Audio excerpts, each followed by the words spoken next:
This tree is in the Pinaceae. This is Pseudotsuga menziesii. This is called Douglas fir. It is a West Coast species. It's one of the West Coast Pinaceae group. It has a natural range that goes up and down the extreme West Coast.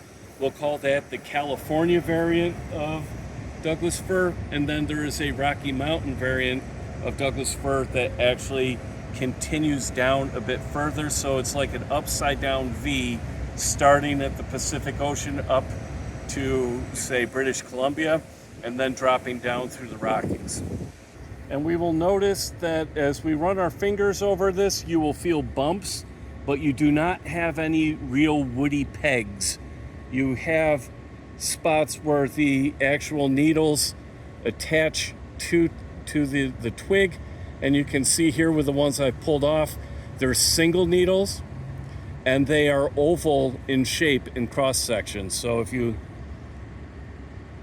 bite right through it and look really close, you'll see that it's kind of an oval. It's a soft needle. This is an extremely tall growing tree, very important in timber production, and in the past few decades it's become increasingly important as a Christmas tree.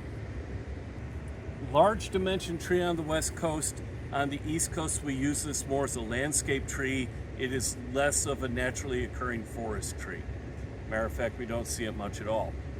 As we walk up on it, we have a soft foliage, we have those oval needles, and quite often we have the presence of the fruiting structure, which is a cone, being in the Pinaceae. The important thing and distinguishing character that makes this easy to identify is that coming out of each of the pine cone scales here, each of the cone scales, we have a bract that pops out, and it has a trident shape on the tip. Some people think of it as the cone is sticking its tongue out at you over and over and over again. Its botanic name is Pseudotsuga, meaning false hemlock. And the reason we have that is when we look at how these needles configure around the stem, every once in a while you will see one that has its underside with the rows of stomata facing upward rather than the rest of them facing downward. And we use that as an identification feature in hemlock. And so this is botanically a false hemlock, Pseudotsuga. Now we have an East Coast native species. This is the eastern white pine as opposed to the western white pine. Eastern white pine, Pinus strobus. Pinus being the genus, the specific epithet is talking about the male flowers in the springtime, all the strobili that put out a lot of pollen in the spring. You can see clouds of yellow coming off of these. We have multiple leaves, we're going to call them needles, emanating from a common point that's wrapped in a little modified structure, a papery sheath that we're going to call a fascicle. And in eastern white pine, this is 5 needles per fascicle. The interesting thing is if you have really good eyes, you can put all of these needles together and they will build a column, a nice circular column. This is a column that is divided multiple times, so we expand the surface area for photosynthesis gas exchange purposes without adding any biomass or weight to the strut that is the branch. So it allows you to deal with snow loading in a very different way than something that has a much stouter, thicker needle. So white pine matures at about 120, 130 feet tall in this area. We used to use it evaluating these back in the 1600s, 1700s for ship masts. Tall, straight, clean wood. Usually it takes 25, 30 years before you start laying on good bole wood on this. You can see in this case that the trees have been manicured and we've removed a lot of the lower branches. They tend to hold that dead branch for several years. So if we're trying to build high quality wood, we're going to try to clean up that trunk so we can lay clean wood without knots on it sooner rather than later. 5 needles per fascicle. It's a soft needle. The needles are usually 4 or 5 inches long. They can be as short as 3 in some cases.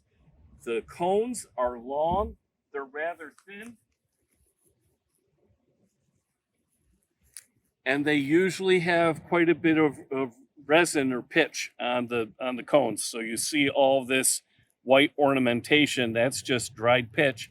And of course, you will have the seeds coming out inside the bracts, and there's usually pairs of seeds on the inside of each one of these scales in the cone. Very large dimension tree. The wood has been used for carpentry over the years. Also really wide floorboards in the colonial US. They're very valuable now because the English colonizer, King George, put a tax on the trees and started claiming the trees for the Royal Navy, and it became illegal for people to have 12-inch boards or higher. And some of that activity started some of the early rumblings of the American Revolution. It used to be called the King's Pine for that reason. And people who came over here thinking that land and trees were power and wealth suddenly had that taken away from them. And bigger revolutions have been started by less. Here we have a branch from an eastern white pine that came down in a storm. And you can see all of the different sets of needles in little groupings of 5. Notice that we have them clustered towards the tip, and then they move back, and then they move back. If you look closely, we have the current season's growth that has a lot of the papery sheaths still attached. The following year is a very light brown, and we can see where it stopped growing the year prior. And then we have the year prior coming back to a set of scarring right here. These are bundle scars. That's how we can tell how much a plant shoot is growing year per year. But what I want to point out is that the needles stay on the tree for multiple years, hence it's evergreen. These needles are just like any other leaf, except for that they last multiple years. And so every fall, you'll notice that some of your needles turn yellow and fall off, just like they do on oak trees and maple trees.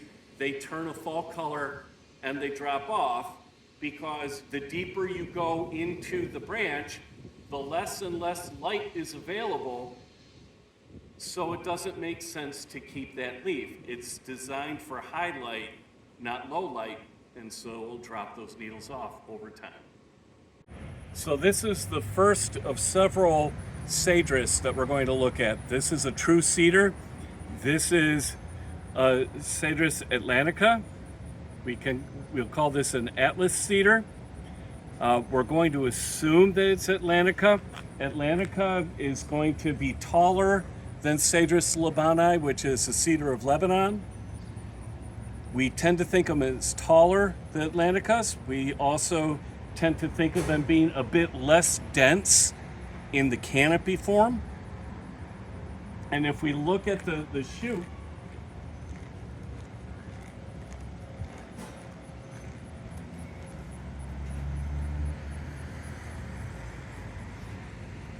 what we hope to see is that there's a little bit of pubescence or downy character to the shoot. Now here's the thing. It's very, very, very difficult to distinguish between the different cedrus. And oftentimes we have to rely on molecular markers in order to distinguish one from the other. So if we can get to cedar or cedrus, I think we're doing pretty well. In the United States, often this is a landscape tree. They tend to be a bit difficult to transplant. What we're looking at for identification is really best described when we hold it upside down or look from the bottom up.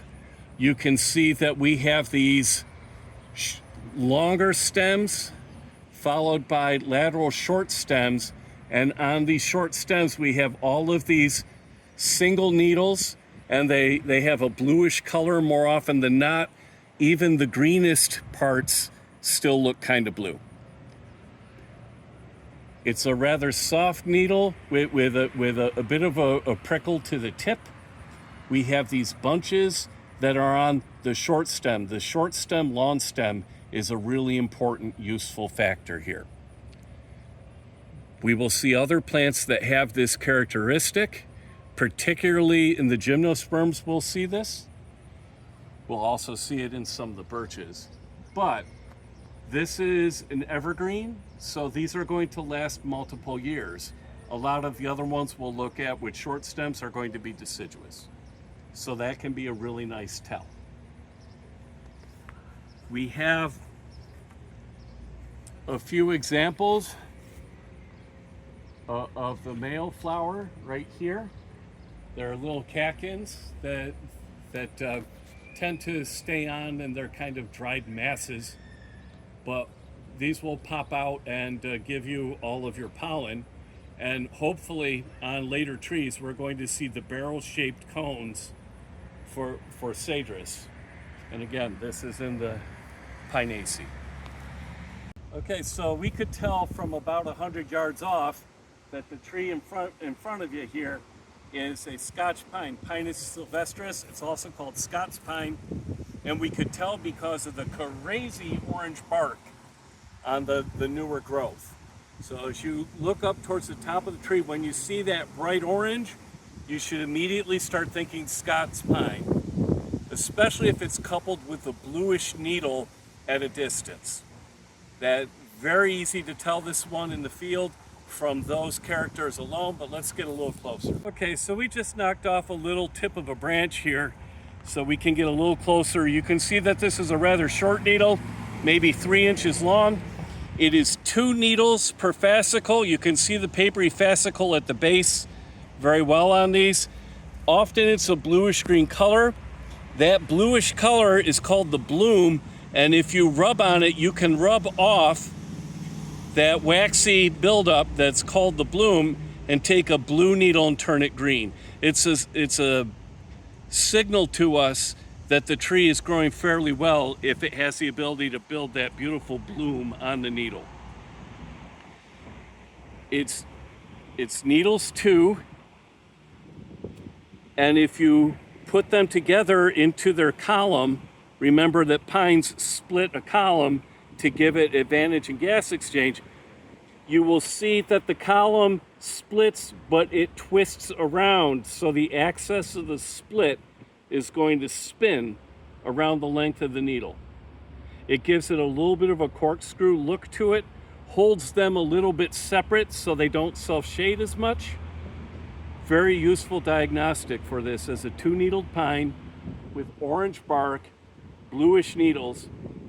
And when you have a really good looking one, a really good specimen, I would not call this a great specimen, we will notice that it has a rather small roundish cone. It's a compact cone, but often you will see occasionally on the stem, they will come out, they're held very close to the stem, they're almost sessile, but there is a little wooden peg, but they will grow backwards along the shoot.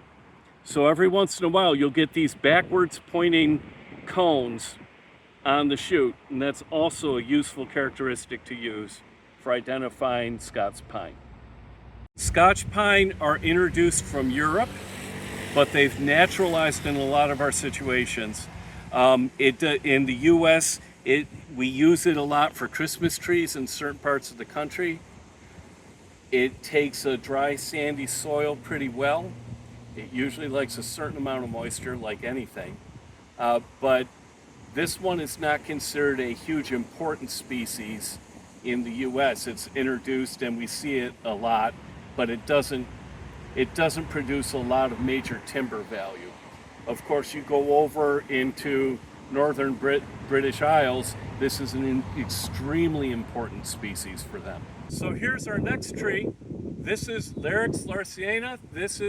We're going to call this larch or tamarack. Really interesting tree, likes wetter soils quite often. It will take it fairly dry. It was a very important tree in the 1930s during the Civilian Conservation Corps reforestation plans. If we come up close to this, much like cedrus, we have a long stem, short stem configuration with single needles emanating from the short stems. The difference here is that these needles are all going to turn yellow to orange colored in the fall. This is a deciduous tree. So this is not evergreen by any stretch of the imagination. It's a useful tree. We use it a lot for pulping, but quick fun fact, this is the species that we use most often to build the clear paper for business envelopes, mailing addresses. That was made predominantly and specifically by larch fibers. The tree can get to be about 80 to 90 feet tall pretty easily in this part of the country. It tends to break apart as it gets older, so you want to put this tree in a place where you have some space, but it can get messy with age. The cones are persistent on the tree. We have a few cones coming over here. Here's a nice dead branch, and I point this out so that we can take a close look.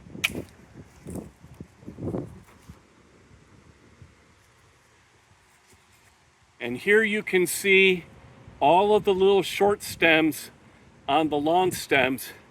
And if you look close, you can see bundle scars where these are many years old. This is probably a 10-year-old lateral right here, but that's the short stem going along the long stem. And here you have one of the cones. This is the Pinaceae still. We're still gymnosperms. We're still in Pinaceae.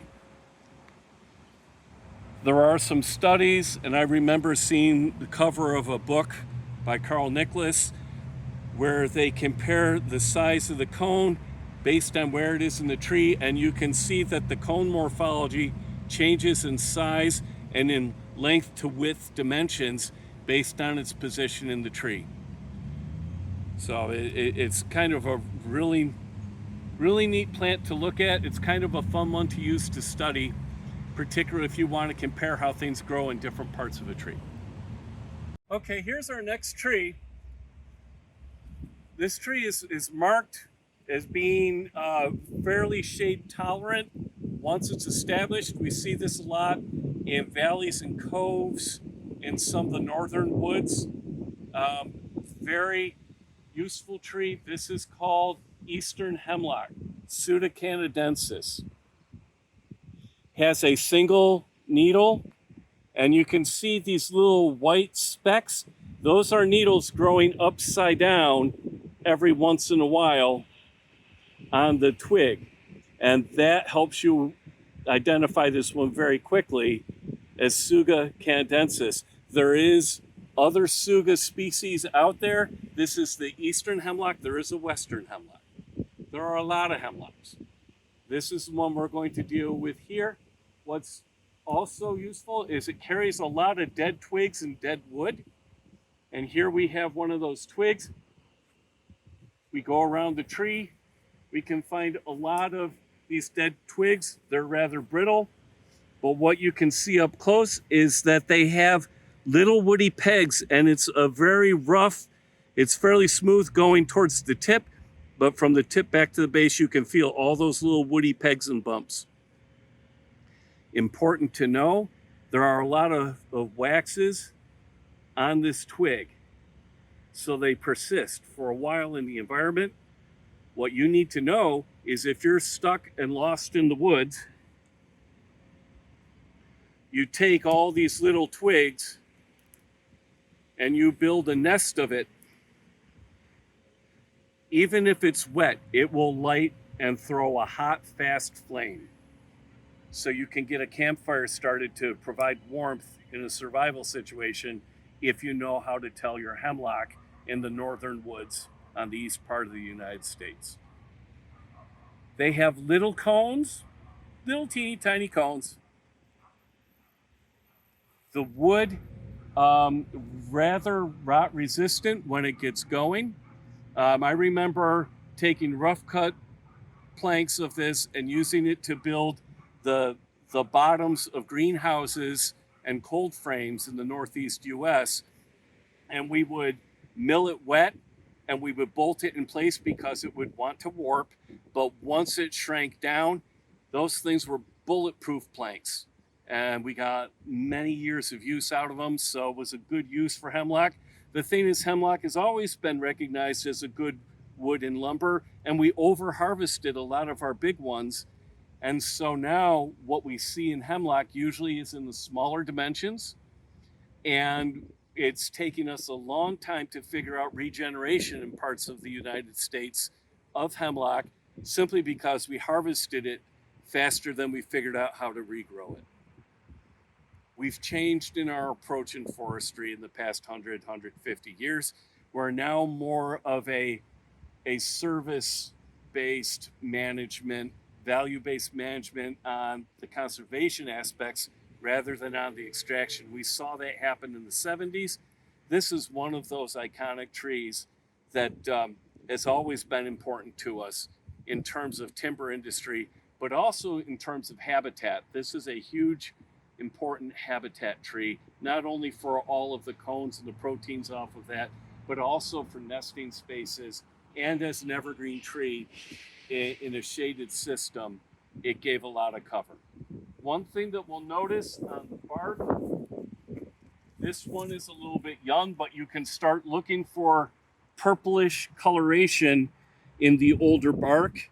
And a lot of people will recognize this tree quickly when it's in its large form before even looking up, because they will recognize the bark in that purplish color and read the site and know what belongs there and match the color to what belongs there. So here we have some immature cones in the bright green in the foreground. And as you go back on the branch, you start seeing some of the more mature cones persisting.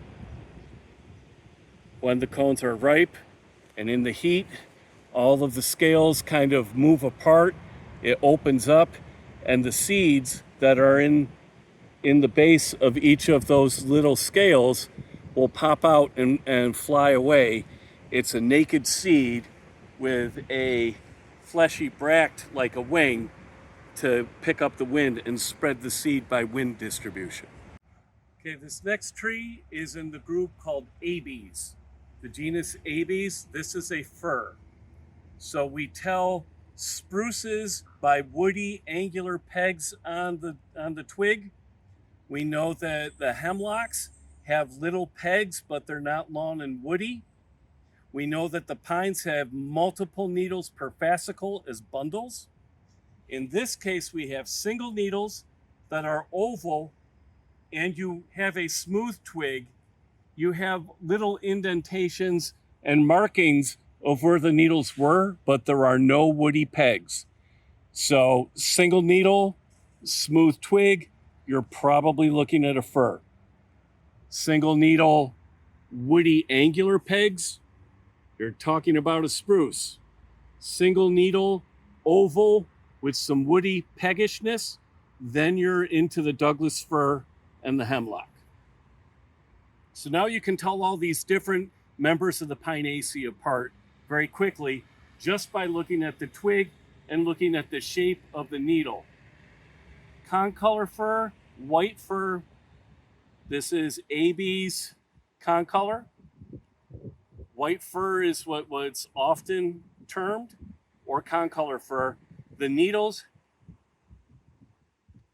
have a very tasty grapefruit flavor, which is kind of nice. This is a West Coast species. It has a distribution on two fronts, right on the California coast, where it makes up the majority of Christmas trees being wild cut.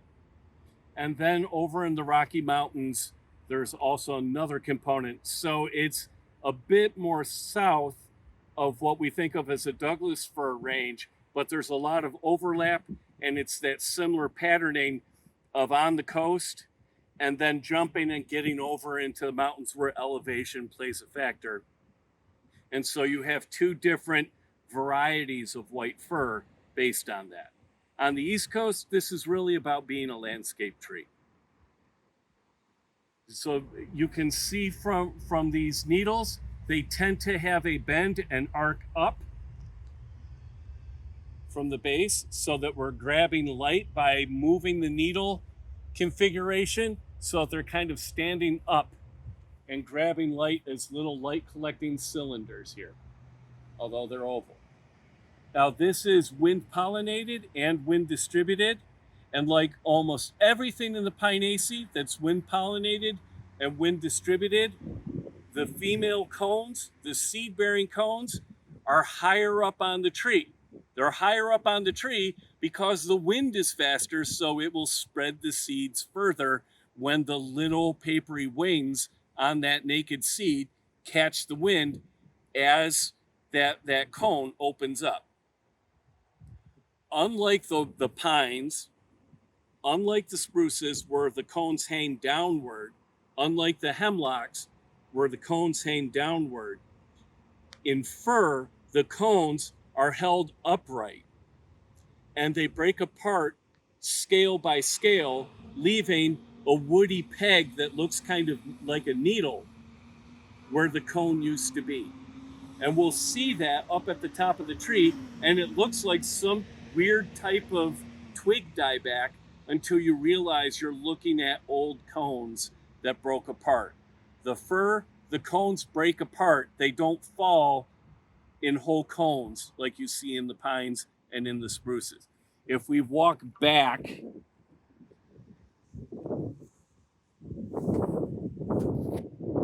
they're up on the top 5 feet of this tree. We do not have a good visual of them because they're too far away. But that's where the good wind is, so that's where your good wind distribution comes from. And when we think of the word abies and fir, it connotes height and stature. These are tall, thin trees when grown in a forest setting. And a lot of our conifers, a lot of our pines, spruces, firs, hemlocks, when we grow them in a landscape and we can spin around to an eastern white pine in the distance, they have a full form and they spread out because that's where they can get light. In a forest where you have trees all around you, all the light's from up above, and so they tend to grow taller, thinner, and they build like islands of high density needles to collect the light where they're competing for the light. So when we look at this fir at a distance, we are on the exposed side where there's plenty of light, and you can see that there's viable foliage all the way up and down the main trunk of this tree. If we walk back to the other side, what we're going to see is that there's very little foliage until you get to the very top, because they do not build themselves well for light competition. They use height to their advantage. They don't use longevity. So we get on this side and we have this whole zone where there are no longer needles. And that's because you don't put light gathering organs in a place that doesn't get enough light. And so it's an investment policy. Next tree is an introduction from Europe, and it has a very iconic shape, and it's the Norway spruce. It's Picea abies. So Picea makes it a spruce as far as our language goes and our taxonomy goes. Abies, we know that as being tall, thin. It means fir. So think of a spruce that has a habit like a fir. And in the distance, we have a tall tree, statuesque, but we can tell at a distance they're horizontal branches that start drooping down and flipping up at the tip. We can see that from a distance. And we also see this characteristic hanging approach. So if the stem is number 1, the branch is number 2, number 3 all hang straight down. We call those our tertiary branches. Let's get a little closer. We have one up close here, and you can see it even more dramatically, but we have a long straight trunk. It's great for timber usage, particularly in Europe, the Norway spruce. But notice how all of those terminal branchlets are hanging downward. It's really good for shedding snow. And you know what? I've heard that they get snow in Norway. These can be rather small, short needles, but they always have this very nice green color. A lot of people think forest green when they see this color, with a bright brown, almost with a reddish cast in the twig. As it gets older, the needles get a little bit bigger, and so here we have that tertiary branch. They hang straight down, a well-organized, almost looks like a bristle brush as far as all of the needles around these shafts as they hang downward.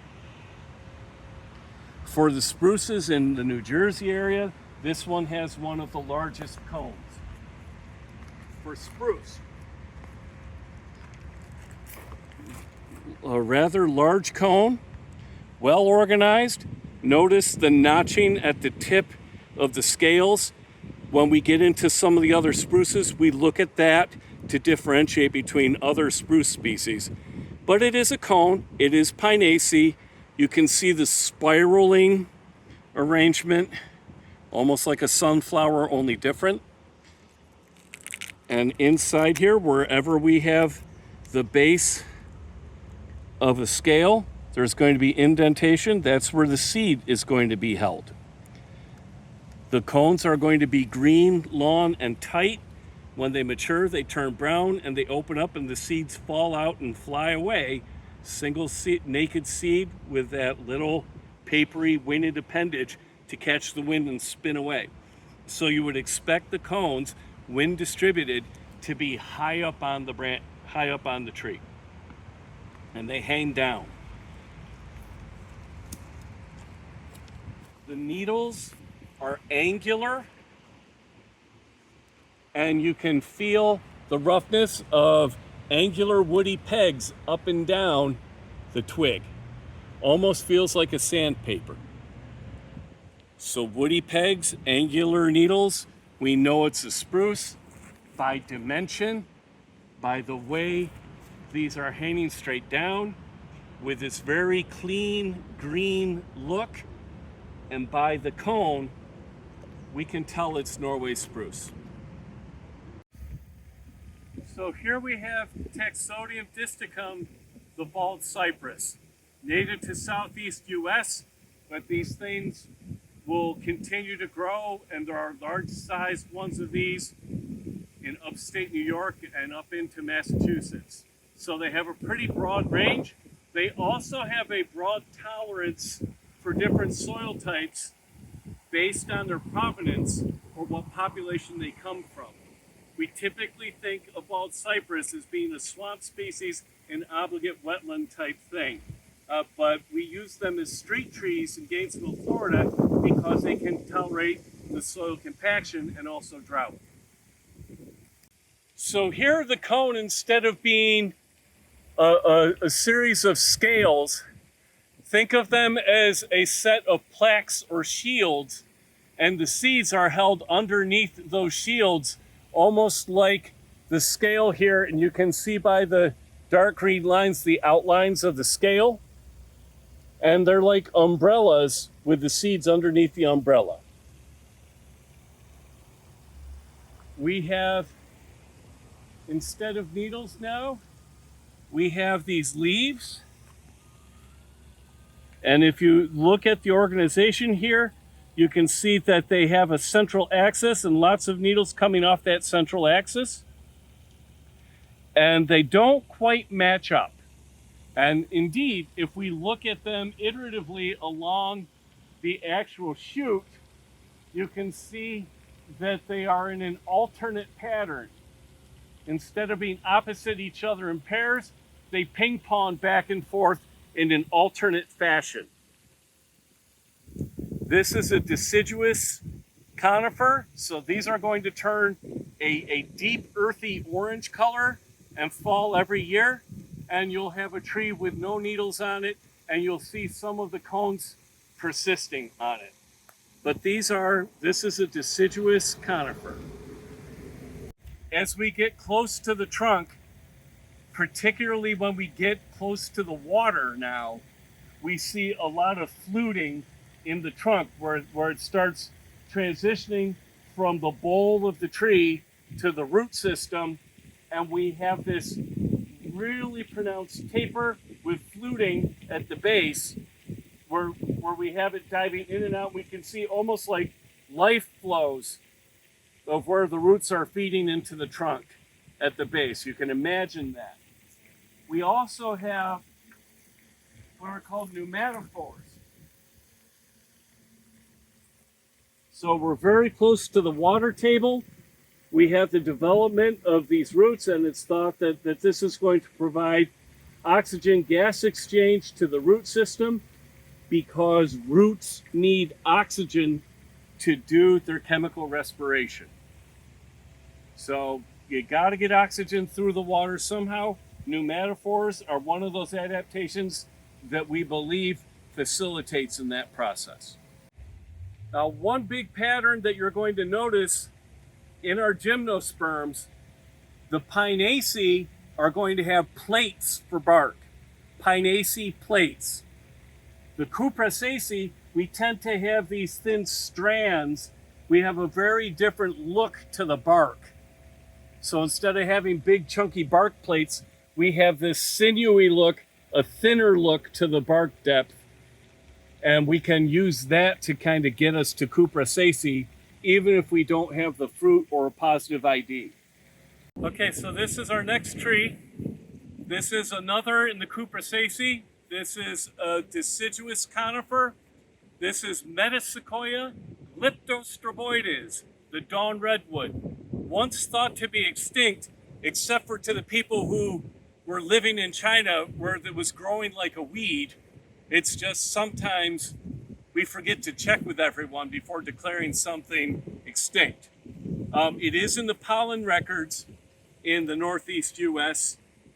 We have brought it back since the 1940s when, and I love the name, when Doctor Who re-identified and brought some back just before World War II. So a lot of what we see in North America is progeny off of that original collection, off of a few individuals. So genetically, we don't have a lot of diversity in what is grown as largely a landscape tree. There's interest in this tree from a forestry standpoint because its specific gravity or its unit weight is less than other comparable conifers or gymnosperms, which means that as a chipboard for roofing sheaths, you can get 20% more boards on a tractor trailer to get it to the job site, and it takes less labor to lift those planks or those 4x8 sheets of roof decking up onto the roof. So people are rather interested in the species. As long as we have good access to water, this tree tends to grow fairly well. It does not like extreme heat. And so that's one of the environmental pinch points in New Jersey when we think about using this tree in production. We can witness some of that heat stress by all the tip burn that you see on this shoot. While we're here, we can also see, here are those Cupressaceae cones, again, kind of shields serving as umbrellas over the seeds. In this case, it's a smaller cone. It's very round. It's globe-like. Glyptostroboides is talking about the globe-shaped fruiting that is the cone. Identifying this and telling this apart from bald cypress. Remember that bald cypress generally has an alternate arrangement between the branches and the needles on the sub branches. And here you can see it's more consistently opposite each other, both at the leaf level, but also in the branchlet level. So if it's opposite, you've got metasequoia. If you have alternate, then you have bald cypress. So now we have some more cedrus. And in this case, we see it looks like it has a shorter stature and a denser canopy on the right, and it has a very distinct blue color. A lot of them have the blue color. But with that shorter stature, with that thicker canopy, we're going to expect to see twigs that are very smooth. We don't see any kind of a pubescence or downy characteristic to the twig. So we're going to think of this as being more consistent with Cedrus libani, or cedar of Lebanon. But again, it's really hard to tell the species apart. So what I think is more useful is to get to Cedrus, and then, if you need to really know, usually the molecular methods are the best way to tell what you're actually dealing with, or you want to be somewhere in Morocco where it makes sense to distinguish between the populations. Let's get closer. So here we have one of the barrel-shaped cones that's typical of Cedrus. Now this isn't a Pinaceae, so what we have are a series of scales with the seed kind of tucked in between each of these scales. This is immature, it's really tight, so it's really hard to see those individual scales, but you can get an idea of the barrel shape. What's important to remember here, as we come over to the actual branch, they grow upright. And you can see that growing upright, they have a different strategy. They grow low and high on this species. When this matures, you're going to see from the top to the bottom, these scales will turn brown, then they'll break off, leaving a woody peg that looks kind of like a needle. We talked about this same strategy in the genus Abies. The firs have upright growing cones that look more like the pine and the spruce that you're familiar with, but those cones also break off one scale at a time, leaving that woody peg. So here you can see what one of the cones, at least in Cedrus, looks like. You can see it has a long stem that curls around and up to hold it at the proper angle during its maturation. So here we have a dead branch, but it serves the purpose. Here's the terminal part of the branch, and here you see this woody peg. This was a cone. This is what remains after all of the scales fall off. And you can see here's another peg right here. Here's another peg right here. So this is what remains, and that will persist for several years.